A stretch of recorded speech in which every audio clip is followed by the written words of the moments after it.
Attention!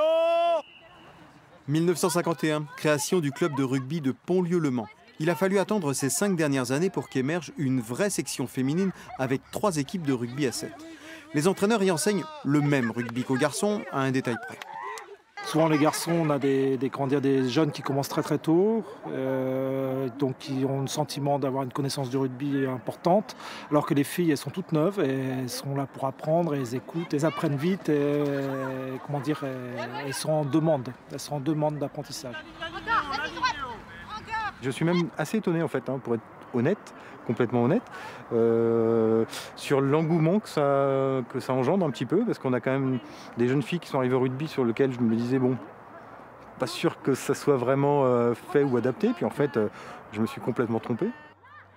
Vous avez vu, même au féminin, cela reste du rugby. Maintenant, dire « je joue au rugby »,« je fais du rugby » dans le civil, dans la vie professionnelle, dans la vie lycéenne, est-ce que c'est aussi simple que cela? On va leur demander. Si vous passez par son bureau de société de courtage, vous savez que Lucie Dumas est membre de l'équipe senior de rugby de Pontlieu. Si vous êtes un de ses clients au téléphone, en revanche... moi, je fais du basket pour mes clients. J'assume pas complètement le fait de faire du rugby. Alors, j'ai toujours eu de la chance, c'est que j'ai jamais eu de bobo visuel au visage, souvent les mains, et ça s'est souvent arrêté aux mains, aux jambes, etc. Et quand on me demande, quand j'ai un petit strapeau sur le doigt, je dis toujours, il me dit « Oh, vous faites du hand, vous faites du basket ?» Je réponds pas.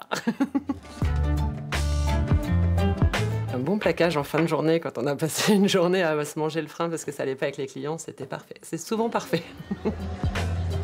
Quelques rugbywomen sont en cours dans la section sportive du lycée Touchard du Mans. Joueuses des clubs de La Flèche ou Pontlieu, elles s'affirment aussi par leur pratique sportive. Pour une fille qui fait du rugby, ça va faire plus garçon manqué qu'un garçon qui fait de la danse, ça va faire plus féminin, mais il n'y a pas vraiment de changement. Pour moi, je reste clouée sur le terrain, je reste clouée en dehors.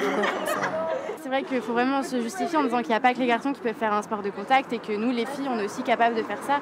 Qu'il n'y a pas juste le monde masculin et puis à côté le monde féminin qui est minuscule où on peut vraiment rien faire en fait.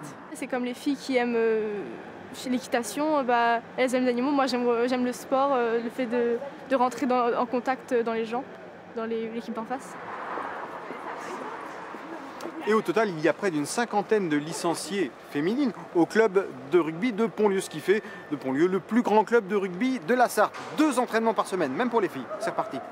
Va toucher, Sacha. Effet Coupe du Monde féminine médiatisée cet été, réputation de Pontlieu, bouche à oreille.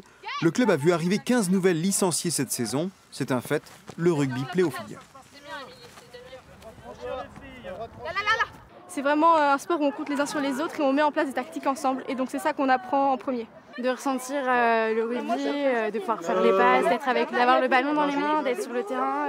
C'est vraiment, on est dans notre élément là. Vite, les filles. Le rugby féminin voit son nombre de pratiquants baisser chaque année. Celui des filles et femmes licenciées, elles sont 17 000 aujourd'hui, a augmenté, lui, de 50% en 3 ans.